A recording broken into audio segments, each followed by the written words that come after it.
Bismillah, Assalamualaikum warahmatullahi wabarakatuh. Pemirsa Mito TV, puasa Ramadan bukan hanya ibadah, tetapi juga disebut sebagai sarana menjaga kesehatan jasmani dan rohani. Benarkah demikian? Berikut wawancara kami bersama praktisi Timun Nabawi. Bismillah, Assalamualaikum warahmatullahi wabarakatuh. Alhamdulillah, alhamdulillahirrabbilalamin. Wassalatu wassalamu ala rasulillah wa ala alihi wa sahbihi ajma'in, amma ba'd. Pada kesempatan kali ini, insyaallah kita coba berbagi sedikit tentang kaitannya dengan metode Timun Nabawi dengan puasa.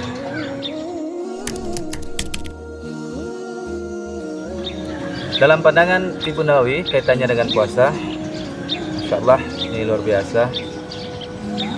Puasa itu memberi kesempatan kepada tubuh untuk bisa istirahat dari proses pencernaan. Olehnya itu, ketika seorang berpuasa, energi tubuh itu bisa dialihkan untuk dijadikan sebagai perbaikan sel, termasuk pembersihan racun dan pemulihan organ. Olehnya itu, para ulama kita mengatakan dalam perkataannya itu, puasa adalah kesehatan bagi tubuh dan penyucian bagi jiwa. Jadi Masya Allah, luar biasa kaitannya antara pengobatan Timun Nabawi dengan puasa.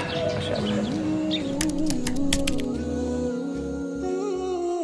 Nah, untuk sisi manfaatnya ada beberapa manfaat tentunya dari puasa itu sendiri dengan menurut terapi yang istilahnya kita namakan Timun Nabawi, terapi yang di antara manfaatnya terutama satu, ketika seorang berpuasa itu dia lagi mengistirahatkan sistem pencernaan.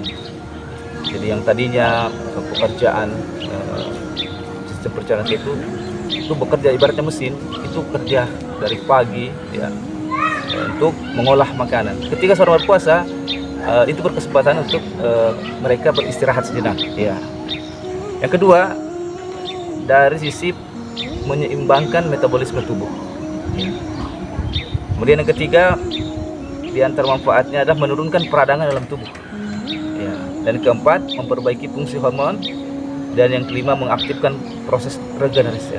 Maka dalam dunia kesehatan modern itu dikenal dengan proses autophagy, yaitu proses tubuh membersihkan sel-sel yang rusak. Nah, ini di antara manfaat dari puasa terhadap kesehatan tubuh.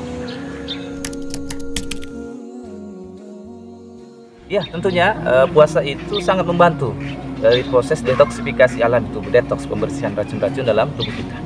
Kenapa? Ya, saat kita tidak makan dalam beberapa jam, tubuh mulai menggunakan lemak sebagai energi. Nah, kemudian membersihkan racun yang tersimpan.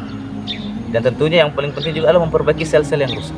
Nah, karena itu puasa sering membantu mempercepat proses penyembuhan, terutama jika disertai dengan pola makan yang benar di saat sahur dan di saat berbuka.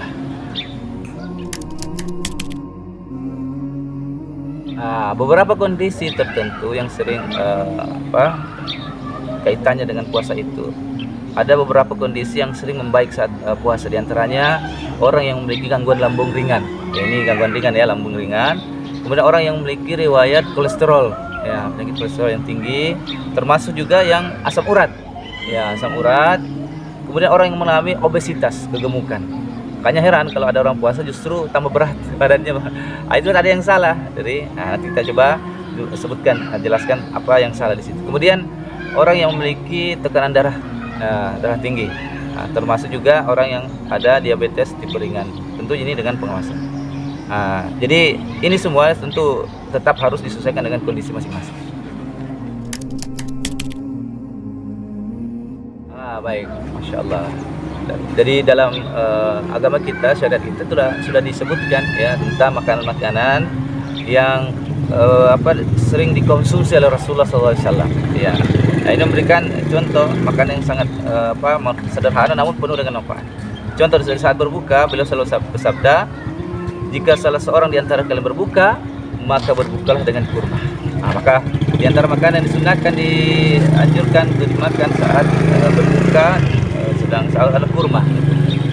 Kurma juga ada tingkatannya ya, dari kurma yang rutab, kurma yang istilahnya setengah matang ya, mengkal, kemudian kurma basah, kurma kering ya, itu ada tingkat. Kemudian air putih, air putih termasuk juga madu dan buah-buahan serta makanan yang ringan dan alami. Nah, ini sangat baik untuk mengembalikan energi tubuh kita secara perlahan. Ya, tentunya dalam berpuasa kita juga butuh untuk mengenali atau melakukan hal-hal yang ketika berpuasa itu justru akan membuat kita sehat. Di antara kebiasaan yang sebaiknya kita hindari adalah berbuka dengan makanan yang berlebih. Nah, kan biasa ada orang ketika dia berpuasa itu ibaratnya dia balas dendam, ya, langsung makan yang banyak.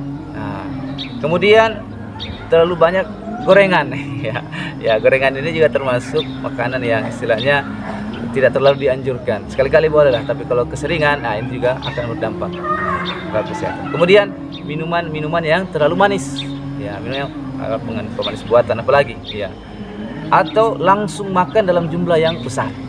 Maka dalam hadis Rasulullah SAW bersabda yang artinya tidak ada wadah yang lebih buruk dipenuhi manusia selain perutnya. Maka cukuplah sepertiga untuk makannya, sepertiga untuk minumnya, dan sepertiga untuk udara. Maka kalau ada orang yang langsung 2/3 makanan, ya, akhirnya sepertiganya air itu dan udara itu kurang. Akhirnya kadang dia istilahnya orang bilang ngap-ngapan. Kenapa sih tidak? Karena di sisi lambungnya terlalu banyak makanan. Nah, maka ini perlu kita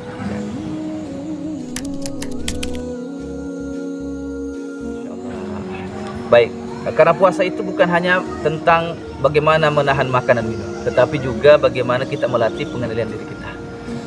Maka puasa bisa menurunkan, memperbaiki, menstabilkan satu emosi kita, kemudian syahwat kita, dan stres. Sehingga ketika itu bisa kita kendalikan, hati kita bisa menjadi lebih tenang, dan pikiran kita bisa menjadi lebih jernih. Nah, itulah sebabnya bulan Ramadan ini sering menjadi bulan perubahan bagi banyak orang. Masya Allah. Jadi ibadah di bulan Ramadan itu sebenarnya sangat menyehatkan. Ya, kalau kita mau melihatnya secara keseluruhan, kenapa? Karena pertama contoh kita ambil salat tarawih. Salat tarawih ya itu ibaratnya aktivitas fisik ringan. Ya, kalau kita lakukan dengan betul gerakannya, dengan tumaknina, ya, insya Allah itu akan berefek terhadap perbaikan rangka tubuh kita. Nah, disinilah ranah pas, ya, itu masya Allah salah satu gerakan sholat ketika dilakukan dengan baik dan betul itu, insya Allah itu akan berpengaruh terhadap reposisi, memperbaiki kembali bagaimana rangka tubuh kita yang mungkin ada yang miring, bergeser. Dan kedua, termasuk adalah tilawah Al-Quran. Dengan banyak kita melakukan tilawah, itu efeknya, dampaknya akan menenangkan pikiran kita. Jadi orang yang sering mengaji, ya, apalagi di bulan Ramadan ini kan orang berlomba-lomba menghatamkan Al-Quran, insya Allah itu akan berdampak terhadap ketenangan pikiran kita. Kemudian zikir juga, orang yang berzikir itu tentu bisa menurunkan stres. Nah, ya, dengan disebutkan Al-Quran kan, ala bizikrillah tatma'innul qulub. Dengan mengingat Allah, hati kita menjadi tenang. Ya, maka dengan orang yang berbanyak zikirnya, berbagai kualitas zikir, itu akan menghilangkan, ya, stres, menurunkan stres. Dan tentu puasa. Puasa ibadah utama dalam bulan Ramadan ini adalah dia menyehatkan metabolisme tubuh. Jadi Ramadan sebenarnya itu adalah program kesehatan lengkap dari Allah kalau kita mau merenunginya itu, ya. Nah, ini juga beberapa kesalahan yang terjadi ketika berpuasa. Di antaranya adalah yang tadi kita sebutkan tadi itu, mereka seakan-akan balas dendam saat berbuka. Ini kesalahan. Jadi terlalu semangat akhirnya. Itu. Yang kedua, terlalu banyak makanan yang sifatnya manisan, ya, terlalu manis dan gorengan-gorengan. Ya, ini masih menjadi kebiasaan kita hari ini. Kemudian tentunya yang ketiga juga ini banyak dilalaikan, kurang minum air putih. Ingat, minuman-minuman itu yang berwarna-warna itu tidak bisa menggantikan fungsi air putih. Ya, tidak bisa. Kenapa? Air putih itu adalah minuman terbaik. Terus termasuk juga kurang tidur. Kurang tidur ini juga berpengaruh, dan kurang termasuk kebiasaan kurang ibadah. Maka kesempatan bulan Ramadan makin kita gunakan sebaiknya. Jadi akhirnya puasa hanya menahan lapar, tetapi tidak memberikan manfaat kesehatan yang maksimal kepada kita.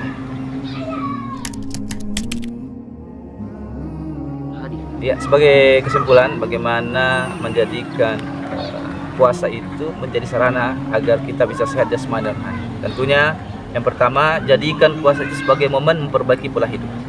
Apa yang perlu diperbaiki? Satu, pola makan kita yang dulunya masih tidak teratur, makannya sembarangan, pokoknya asal masuk penting kenyang. Maka sekarang kita sudah harus selektif.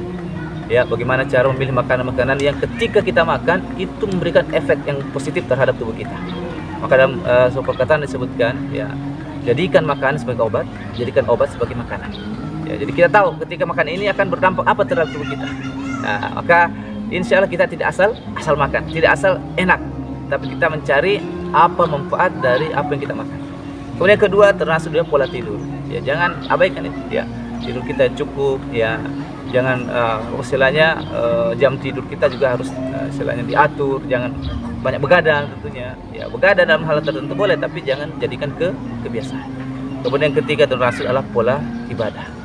Dalam Ramadan ini mengajarkan kita, ya, bagaimana kita teratur dalam ibadah, tilawah, sholat kita teratur. Itu akan berdampak terhadap kesehatan jasmani dan apalagi kesehatan rohani kita. Nah, termasuk juga masalah pola pikiran.